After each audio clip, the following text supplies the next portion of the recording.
हाय, मैं सोनाली हूँ।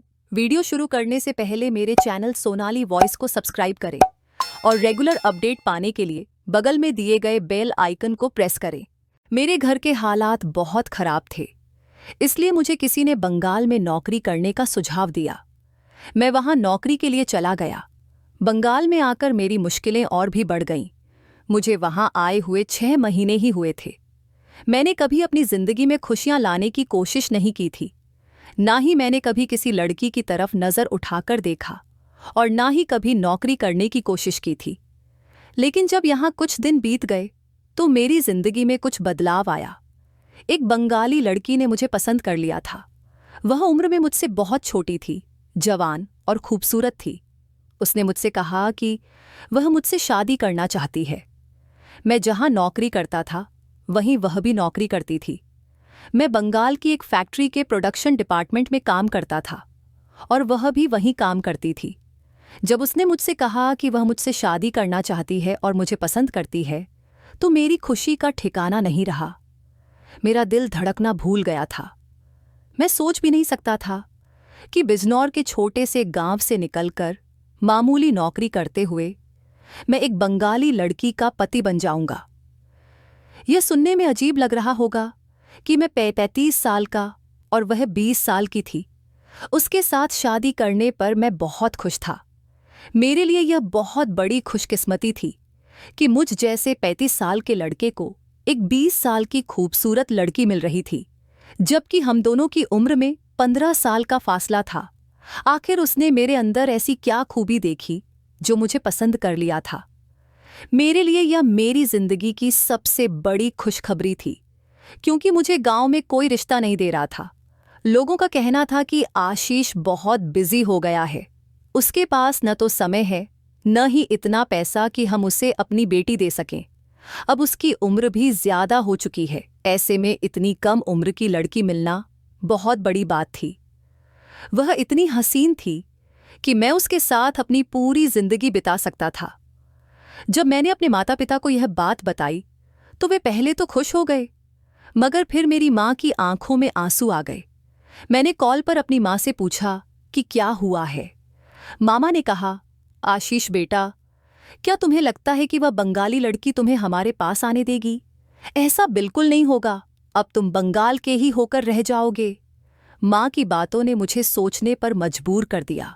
वह कह रही थीं कि मुझे इतनी कम उम्र की लड़की मिल रही है, जो यकीनन गांव की लड़कियों से ज्यादा खूबसूरत होगी। वही मेरा ख्याल भी रखेगी, क्योंकि मैं उससे उम्र में बड़ा हूं और उसने मुझे अपनी मर्जी से पसंद किया है। लेकिन माँ को यह डर था कि मैं उन्हें भूल जाऊंगा। आखिरकार माता पिता की किस्मत में मायूसी ही बचती है। माँ की बातों ने मेरे दिल का बोझ हल्का कर दिया। कॉल बंद करते समय माँ की रोने की आवाज़ मेरे कानों में गूंज रही थी। माँ ने सही कहा था। जब मैं बबीता से शादी कर रहा था तो मुझे बाकी लोगों को भूलना ही पड़ता। मैं बहुत परेशान हो गया था। मेरे दिल में ख्याल आया कि रोजगार इंसान को इस तरह परेशान कर देता है कि उसे अपने अपनों को भी छोड़ना पड़ता है। मुझे लड़कियों का दर्द महसूस हुआ जो अपने माता पिता को छोड़कर अपने ससुराल चली जाती हैं और फिर उन्हें वापस अपने घर आने के लिए किसी की इजाज़त की ज़रूरत होती है। मैंने अपनी होने वाली बंगाली पत्नी बबीता से यह बात कही तो वह मेरे गले लग गई और कहने लगी, तुम ऐसी बातें क्यों कर रहे हो? क्या मुझे एहसास नहीं है कि तुम किस परिवार से ताल्लुक़ रखते हो और मैं भी कौन सा अलग हूँ? मेरे भी परिवार का यही उसूल है जो तुम्हारे परिवार का है। मुझे खुशी है कि तुम इतने जज्बाती हो रहे हो। इसका मतलब यही है कि तुम भविष्य में मुझसे बेपनाह मोहब्बत करोगे। तुम मुझसे इतना प्यार करोगे कि मैं सारी जिंदगी खुश रहूंगी। जो लड़का अपने माता पिता की इज्जत करता है वही असली मर्द होता है, जो अपनी पत्नी को भी वह मोहब्बत दे सकता है जो उसे चाहिए। मेरी पत्नी की इस नरम दिली को देखकर मैं बहुत खुश हुआ। मैंने उससे पूछा, क्या तुम मेरे माता पिता के पास जाने की इजाज़त दे रही हो? तुम्हें पता है ना कि तुमने मुझसे कहा था कि तुम शादी के बाद यहीं पर रहना चाहती हो। तो वह कहने लगी, अरे मेरे बेवकूफ़ पति, मैं तुमसे कहना चाह रही हूँ कि तुम अपने माता पिता को यहाँ बंगाल बुला लो। वैसे भी वे घर पर रहकर क्या करेंगे? तुम उनके इकलौते बेटे हो। अब वे वहाँ अकेले रह गए हैं। तुम चाहो तो उन्हें यहाँ पर बुला सकते हो। तुम ही कहते हो कि तुम्हारे रिश्तेदार अच्छे नहीं हैं और ना ही उनका व्यवहार तुम्हारी फैमिली के साथ अच्छा है, तो वहां पर अकेले रहकर तुम्हारे पेरेंट्स क्या करेंगे? तुम उन्हें यहाँ पर बुला लो और हम उनकी मौजूदगी में यहाँ पर शादी कर लेंगे। बबीता की बातें मुझे बहुत अच्छी लगीं। मैंने अपने पेरेंट्स को यह गुड न्यूज़ सुना दी। मेरे पेरेंट्स के आने जाने का सारा खर्चा बबीता ने उठाया। उसके पास पैसों की कमी नहीं थी, क्योंकि वह मुझसे पहले से ही फैक्ट्री में काम कर रही थी। वह 18 साल की उम्र से ही इस फैक्ट्री में काम कर रही थी और मुझे तो वहां आए सिर्फ 6 महीने ही हुए थे, इसलिए मेरी सैलरी उससे कम थी। शायद बबीता को ऐसा मर्द चाहिए था जो उसके साथ चलता हुआ अच्छा लगे। मेरी उम्र 35 साल थी, लेकिन मेरी हाइट और हेल्थ कम थी, इसलिए मैं भी कम उम्र का ही लगता था। मैं कोई बड़ा आदमी नहीं, बल्कि कम उम्र का लड़का ही लगता था। गांव के लोग अपनी बेटियों को मुझे नहीं देना चाहते थे। अब मेरे पास एक ऐसी लड़की थी जो मुझे पसंद करती थी और मुझ पर जान छिड़कती थी। मैंने अपने पेरेंट्स को 1 हफ्ते के अंदर ही बंगाल बुला लिया। यह सब देखकर हमारे रिश्तेदार भी हैरान रह गए कि आशीष की किस्मत जाग गई है। उसने बंगाली लड़की से शादी कर अपने माता पिता को भी वहीं पर बुला लिया। मेरे पेरेंट्स यहाँ पर आए और उनकी मौजूदगी में हमारी शादी हो गई। शादी वाले दिन मैं बहुत खुश था। मुझे यकीन नहीं हो रहा था कि यह सब कुछ हकीकत में हो रहा है या कोई सपना। मेरी पत्नी ने मुझसे कहा कि वह मुझसे सिर्फ प्यार और इज्जत चाहती है। रात के 2 बज रहे थे और वह मेरे सामने बैठी हुई थी। वह बहुत खूबसूरत लग रही थी, किसी खूबसूरत गुड़िया की तरह। ऐसा लग रहा था जैसे कोई मासूम परी मेरे सामने बैठी हुई है। मैं भी बहुत स्मार्ट लग रहा था और महंगे कपड़े पहने हुए था, लेकिन मैं अनपढ़ ही था। मेरे अनपढ़ होने का सबूत यह था कि मैंने अपनी पत्नी के लिए जो गिफ्ट लिया था उसे मैंने सिर्फ एक छोटी सी थैली में रख लिया था। न उसे बॉक्स में रखा और ना ही उसे पैक करवाया, जबकि मेरे पास एक थैली में अलग से पैसे भी पड़े हुए थे जो मैं आज सुबह ही लेकर आया था। यह भूल गया था कि मेरी पत्नी को चॉकलेट पसंद है। उसे चॉकलेट और टेडी बेयर से प्यार है, जबकि मैं उसके लिए पैसे लेकर आया था और मैंने एक छोटा सा आर्टिफिशियल सेट भी उसके लिए ले लिया था। वैसे भी हम जैसे लोगों की फितरत कहीं भी जाकर नहीं बदलती। मैंने भी बिना सोचे पैसे अपने पास इसलिए रखे थे कि वह जो चाहेगी अपने लिए ले आएगी। यह भूल गया था कि उसके पास पहले से ही बहुत सारे पैसे हैं। मेरी पत्नी के हाथ में पहले से ही एक छोटा सा बॉक्स मौजूद था। शायद वह भी मुझे कोई गिफ्ट देना चाहती थी। जब मैंने उसके हाथ में वह गिफ्ट देखा तो अपने पैसे देने का इरादा बदल लिया। सोचा कि उसे पैसे नहीं दूंगा, लेकिन वह मेरे हाथों में थैली देख चुकी थी, जिसमें से एक में ज्वेलरी सेट था और दूसरे में पैसे थे। उसने मुझसे पूछा, आशीष इसमें क्या है? तो मैंने उसे बता दिया कि यह मैं तुम्हें देने वाला था। मैंने ज्वेलरी सेट तो उसे दे दिया, उसे पसंद आया, लेकिन दूसरी वाली थैली के बारे में मैंने कहा कि इसे तुम कहीं रख दो, यह मेरा रोज का जेब खर्च है। बबीता कहने लगी, मुझे तो लगा था कि तुम मेरे लिए कोई स्पेशल गिफ्ट लेकर आए हो। वह ज्वेलरी सेट भी मामूली सा ही था। उसे अच्छा तो लगा था, लेकिन वह उसे देखकर ज्यादा खुश नहीं हुई थी। मैंने उससे कहा, माफ करना बबीता, मैं अपने पेरेंट्स की वजह से शायद सब कुछ भूल गया था कि मुझे तुम्हें कोई स्पेशल सरप्राइज देना है, लेकिन मैं तुम्हें कल इससे भी अच्छा गिफ्ट कर दूंगा जो तुम्हें बहुत पसंद आएगा।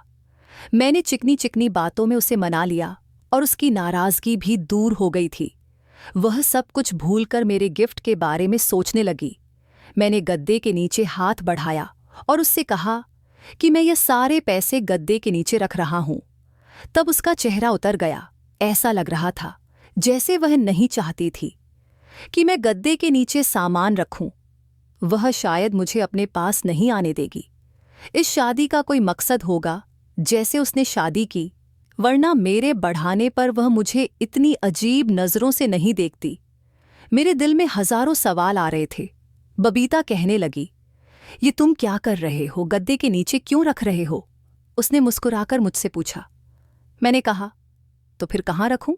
तो वह कहने लगी, लव में, अपनी अलमारी में रख देती हूं। उसने मुस्कुराकर जवाब दिया और अपनी अलमारी खोलकर उसमें रख दिया। मैं कब सो गया मुझे पता ही नहीं चला। सच पूछो तो मुझे याद ही नहीं कि मैं कब सो गया। जब मैं सुबह उठा तो मेरी पत्नी मेरे सामने बैठी हुई थी और मुस्कुराते हुए मुझे देख रही थी और कहने लगी, जल्दी उठो आशीष, बहुत देर हो रही है और हमें फैक्ट्री भी जाना है। सब लोग हमारा वहाँ इंतजार कर रहे होंगे और तुम्हारे पेरेंट्स भी यही सोचेंगे कि मैंने उनके बेटे को कौन से छीन लिया। तो चलो जल्दी उठाओ, पहले ही बहुत देर हो गई है। उसने यह कहकर गद्दे के चारों तरफ के कोनों को अच्छी तरह दबा दिया। मैं वॉशरूम में चला गया। मुझे अपनी पत्नी बबीता का बर्ताव बहुत ही अजीब लग रहा था। ऐसा लग रहा था जैसे वह मुझसे कुछ छुपाने की कोशिश कर रही है। मैं वॉशरूम से वापस आया तो वह बेड पर ही बैठी हुई थी। जैसे ही मेरी नज़र उस पर पड़ी तो वह चौंक कर बेड पर लंबी लंबी लेट गई। ऐसा लग रहा था जैसे वह अपनी चोरी पकड़े जाने के डर से मुझसे कुछ छुपा रही है। मैंने उससे पूछा, बबीता, क्या है इन गद्दों के नीचे? तो बबीता कहने लगी, गद्दों के नीचे तो कुछ भी नहीं है, मैं आपसे क्या छुपाऊंगी? मैं गद्दे के नीचे कोई गलत चीज़ क्यों रखूंगी? या फिर मेरे पास कोई खजाना है जो मैं गद्दे के नीचे दबाकर रखूंगी? जैसे ही मैं पीछे मुड़ा और तैयार होने लगा तो अचानक वह खड़ी हो गई और जल्दी से गद्दे के नीचे से कुछ निकाला और उसे अलमारी में रखकर ताला लगा दिया। अब मुझे शक होने लगा कि अगर बबीता मुझसे कुछ नहीं छुपा रही है तो फिर उसने अलमारी में क्या रखा है और ताला क्यों लगाया है। यह बात मेरे दिमाग में घूम रही थी। हम लोग एक साथ घर से निकल गए और फैक्ट्री में जाकर काम करने में बिजी हो गए। रात कैसे हो गई पता ही नहीं चला। दिन भर हमने अपनी फैक्ट्री में काम किया था और फिर रात के 8 बजे हम लोग अपने पेरेंट्स के पास गए थे। वह भी हमें देखकर बहुत खुश हो गए थे। मेरी पत्नी ने अपने किसी जानने वाले से एक छोटा सा घर किराए पर ले लिया था जिसमें मेरे माता पिता ठहरे हुए थे, क्योंकि वह हमारे साथ उस घर में नहीं रह सकते थे। जिस घर में हम रहते थे वह मेरी पत्नी का घर था और वह भी बहुत छोटा था। उसमें सिर्फ एक कमरा और छोटा सा गन था। अगले दिन मैं किसी काम से घर से बाहर निकला तो रास्ते में मुझे मेरा बिजनौर में रहने वाला एक दोस्त मिल गया था। बंगाल में किसी काम से आया हुआ था। मैं जब उससे मिला तो मैंने उससे उसके हाल पूछे और वह भी मुझसे बातचीत करने लगा। उसने शादी के बारे में पूछा। हम दोनों बैठकर एक चाय की दुकान पर बात करने लगे। वह मुझसे अजीबोगरीब बातें पूछने लगा और शादी वाली रात के बारे में मजाक और बातचीत शुरू कर दी। मैंने उससे सख्ती से मना कर दिया कि मैं ऐसी बातें हंसी मजाक के लिए नहीं करना चाहता। मैं और मेरी पत्नी 2 शरीर एक आत्मा हैं, तो हम एक दूसरे की इज्जत करते हैं। वह कहने लगा, तुम तो बड़े ही बदल गए हो, यह बंगाल की लड़की है, होशियार रहना। उसकी बात सुनकर मैं चौकन्ना हो गया। क्या मतलब है तुम्हारा? किस चीज से होशियार रहूं? उसने कहा, बस ऐसे ही बता रहा हूं, किसी भी चीज से होशियार रहना। उसकी बात सुनकर मैंने गद्दे वाली बात अपने दोस्त को बता दी, क्योंकि मुझे यह बात उसे बताने में कोई शर्म नहीं थी। मेरी बात सुनकर मेरा दोस्त अचानक ही उछल पड़ा और कहने लगा, तुम ठीक कह रहे हो, तुम्हारी पत्नी जरूर गद्दे के नीचे कुछ रखती होगी और फिर गद्दे को भी तुम्हें हटाने से मना करती होगी। मैंने अपने दोस्त से कहा, हाँ, ऐसा ही करती है। तुम ठीक कह रहे हो, शायद ये मेरा भ्रम भी हो सकता है, लेकिन मुझे ऐसा ही लग रहा है। तो मेरा दोस्त कहने लगा, चलो तुम इससे पहले अपनी पत्नी पर शक करो 2-3 दिन और तुम इस बात की सच्चाई का पता लगा लो कि वह रात को ऐसा ही करती है या फिर तुम्हें ऐसा ही लगता है। मैंने उससे कहा, ठीक है, मैं किसी दिन गद्दा ही उठाकर देख लूंगा कि आखिर वह उसके नीचे क्या रखती है और वह रात को भी सोने से पहले बड़ी अजीब सी हरकतें करती है। मैंने अपने दोस्त को बताया। उसने कहा, ठीक है, तुम 2-3 दिन उसको आजमा कर देखो, उसके बाद तुम किसी नतीजे पर पहुंच सकते हो। रात हुई तो मुझे किसी और चीज से ज्यादा बबीता के बिहेवियर में रुचि थी कि वह गद्दे के नीचे क्या रखती है। फिर वही हुआ। रात हुई तो बबीता का बिहेवियर अजीब सा हो गया। बाकी सारी बातें तो वह मेरी मानती थी, किसी चीज पर उसे कोई ऐतराज नहीं था, लेकिन गद्दे के साथ वही राज रख रही थी। गद्दा तो वैसे चादर से दबा रही थी जैसे उसके नीचे कोई खजाना हो, और वह अपनी साइड की तरफ वाले गद्दे के साथ ही ऐसा करती थी। मुझसे कहने लगी, आशीष, इधर होकर लेटो, ये क्या कर रहे हो? उसने मुझे अपनी जगह से हटा दिया और कहने लगी, मैं देख रही हूं कि तुम मेरी जगह पर लेटने की कोशिश कर रहे हो, बहाने से गद्दे के नीचे देखना चाहते हो। प्लीज, तुम ऐसा मत करो। मैं तुम्हारी पत्नी हूं और मुझे तुमसे ज्यादा घर की साफ सफाई का ध्यान रहता है। मेरी साइड का बिस्तर बिल्कुल ठीक था। वह मेरे पास आकर लेट गई और मेरे बाजू पर अपना सिर रख लिया। मैं मजबूर था। शुरू में कोई भी इतना कंफर्टेबल नहीं होता कि हर बात कह सके। मैं भी खामोश हो गया और वह मेरे बाजू पर सिर रखकर सो गई और मैं भी सो गया।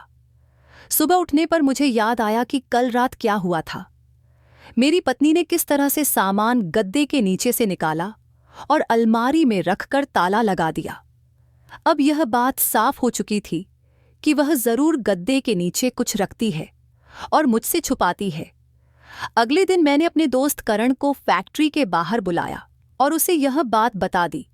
करण ने कहा, तुम्हारी पत्नी का कोई न कोई मकसद होगा। अब तो तुम्हें उसकी सच्चाई का पता लगाना ही होगा कि वह गद्दे के नीचे क्या रखती है और क्यों रखती है। कर्ण की बातें मुझे डरा रही थीं। उसने कहा, सोचो तो सही, एक लड़की जिसके पास सब कुछ है, वह तुमसे क्यों शादी कर रही है? कहीं वह कुछ और तो नहीं करने जा रही? कर्ण की बातें सुनकर मैं सोच में पड़ गया। मैंने उससे कहा, तुम्हारा क्या मतलब है कि वह क्या करेगी? कर्ण ने कहा, मैं तुम्हें बेवजह के शक में नहीं डालना चाहता, लेकिन तुम्हें खुद भी अजीब लगता है कि वह गद्दे के नीचे कुछ रखती है। अब यह तुम्हें पता लगाना होगा कि वह क्या रखती है और क्यों रखती है। कर्ण की बातें सुनकर मैंने सोचा कि अब मैं घर जाकर गद्दे को उठाकर देखूंगा कि वह उसके नीचे क्या रखती है। जब मैंने पीछे मुड़कर देखा तो मेरी पत्नी वहीं खड़ी थी और सारी बातें सुन रही थी। मुझे उसे देखकर बहुत शर्मिंदगी महसूस हो रही थी। मेरे दोस्त को भी अंदाजा हो गया था कि मैं अपनी पत्नी के सामने शर्मिंदा हो रहा हूं। उसने कहा, तुम अब जाकर गद्दा हटाकर देखना और कहना कि मुझे बस यही जानना था कि गद्दे के नीचे क्या है। मेरे दोस्त की बात सही थी। अब मैं सोचने लगा कि मेरी पत्नी ने मुझ पर कोई एहसान नहीं किया। शादी तो उसने मुझसे अपनी मर्जी से की थी। अब उसे मुझसे कोई भी बात छुपानी नहीं चाहिए। शाम को जब हम घर आए तो मेरी पत्नी ने मुझसे पूछा, क्या हुआ? आप कुछ परेशान लग रहे हो। मैंने कहा, मैं परेशान नहीं हूं, लेकिन हैरान जरूर हूं। तुम गद्दे के नीचे क्या रखती हो?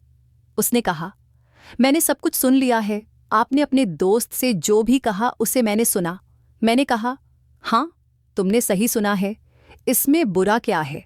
मुझे खुद बता दो कि तुम गद्दे के नीचे क्या रखती हो।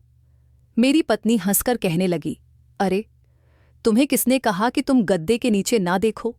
मैं बेवजह ही तुमसे छुपा रही थी, क्योंकि मुझे ऐसी बातें करना अच्छा नहीं लगता। तुम खुद देख लो कि गद्दे के नीचे क्या है। उसने गद्दे को उठाया और जमीन पर रख दिया। गद्दे के नीचे कुछ भी नहीं था।